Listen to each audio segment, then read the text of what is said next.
Bonjour, cette vidéo traite d'un exercice portant sur les suites géométriques. C'est un exercice moins classique, c'est un exercice un petit peu d'approfondissement qui permet de vérifier si on a bien assimilé la notion de suite géométrique.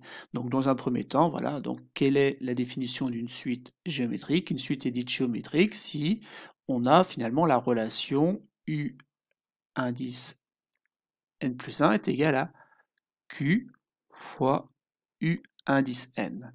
Donc ça, c'est une relation qui définit les suites géométriques. Donc ici, pour tout antinaturel n, on a la relation U indice n plus 2 est égal à U indice n plus 1 plus U indice n. Tous les termes sont non nuls et la raison est positive. Trouvez Q. Donc c'est un exercice un petit peu différent. Donc je vous laisse chercher un petit peu. Vous pouvez appuyer sur pause et essayer de trouver donc la solution de cet exercice. On se retrouve juste après. Donc passons à la résolution de cet exercice, où bien sûr dans l'énoncé on ne nous dit pas grand-chose, hein, donc on a notamment cette relation-là, hein, U indice n plus 2 est égal à U indice n plus 1 plus UN.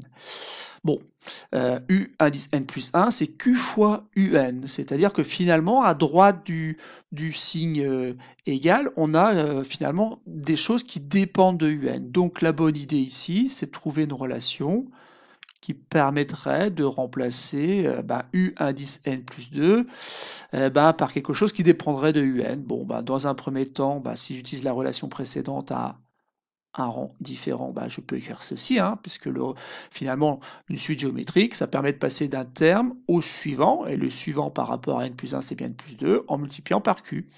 Bon, et puis, si je continue, je peux écrire que c'est finalement q au carré multiplié par u indice n.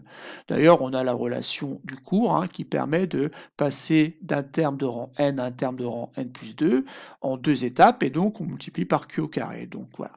Donc la clé, elle est là de l'exercice, puisqu'après, il ne restera plus qu'à en remplacer. Donc on a q au carré multiplié par u indice n, hein, ça, je rappelle que ça correspond au terme de rang n plus 2, qui est égal à q fois un plus, plus un. Bon, voilà. Bon, la bonne idée, c'est peut-être de ramener tout d'un même côté du signe égal. Donc, on obtient ceci égale 0. Bon, alors comment faire ici pour résoudre finalement ce petit problème? Il va falloir voir que tout ce qu'on a fait là, c'est consisté à exprimer en fonction de un. C'est le moment de s'en servir en factorisant par un. Donc si je factorise par un, ça fait un facteur de q au carré moins q moins 1 égale 0. Et cette relation-là, donc, elle est très intéressante puisqu'on a un produit qui est égal à 0. On rappelle que si un produit égale à 0, par exemple A fois B égale 0, ça équivaut à dire que A égale 0 ou B égale 0. Sauf que UN, est-ce qu'il peut être égal à 0? Non, parce que dans l'énoncé, on nous dit que tous les termes sont non nuls. Donc, quelle que soit la valeur de petit n, ici, c'est différent de 0. UN est différent de 0. Donc, la seule quantité qui peut être égale à 0, c'est donc cette expression q au carré moins q moins 1. Alors là, on reconnaît une expression du second degré avec un nombre inconnu qui n'est pas x pour une fois, mais qui est noté avec la lettre q, mais c'est la même chose. C'est-à-dire qu'ici, il faut reconnaître une expression du second degré pour laquelle il va falloir utiliser donc le discriminant afin de voir s'il y a des solutions à cet exercice.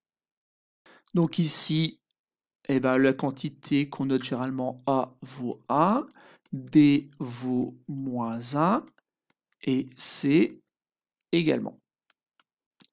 Donc on rappelle que le discriminant c'est b carré, donc b carré ça fait moins 1 au carré, moins 4 fois a fois c. Donc ici ça fait 1 plus 4 finalement, qui donne 5. 5 est strictement plus grand que 0, il faut se souvenir que donc il y a deux solutions qui sont, qu'on va noter plutôt Q1 et Q2. Donc Q1 Je vais un peu plus vite ici, donc Q1 c'est moins B, mais B étant déjà négatif, ça fait donc moins 1 qui donne 1, plus racine carrée du discriminant, plus racine carrée de 5, le tout divisé par 2A. Bon, 2A ça fait 2 fois 1, bah, je peux l'écrire directement 2. Et la deuxième possibilité, a priori, c'est 1 moins racine carrée de 5 sur 2. Pourquoi ce calcul-là? Parce que c'est moins B, pour la même raison que tout à l'heure on trouve 1, moins la racine carrée de delta sur 2 fois. Bon, ici, c'est presque terminé, mais il faut être bien concentré jusqu'au bout de l'exercice. En fait, ici, on nous dit autre chose, on nous dit que la raison est positive. Donc, il faut vérifier que les deux valeurs qu'on a trouvées sont bien des nombres positifs. Bon, pour Q1, il n'y a pas de doute possible, puisque 1 plus racine carrée de 5, c'est clairement positif, le tout divisé par un nombre positif. Ici, cette quantité-là, c'est positif. Et donc Q1 donc, est une solution. Pour celui-là, par contre, bah, j'ai comme un petit doute, parce que comme au numérateur, c'est 1 moins racine carrée de 5, racine carrée de 5, sans prendre de calculatrice, bah, c'est un nombre qui est forcément un peu plus grand que 2, parce que 2 au carré, ça fait 4, et nous, il faut un truc qui au carré donne 5. Bon, on peut encadrer aisément donc racine carrée de 5 entre 2 et 3. Bon, bah, vous voyez bien que si on enlève un nombre qui est compris entre 2 et 3, 1 moins racine carrée de 5, donc c'est forcément négatif, et donc quand on divise par 2, il n'y a pas de raison que ça change. Donc ici, en fait, seul Q1 est solution d'exercice. Donc ici, il me reste un peu de place pour écrire, donc finalement, Q ne peut être égal que à 1 plus racine carrée de 5 sur 2. Donc voilà pour cette petite vidéo qui montre un exercice voilà, un peu différent sur les suites géométriques.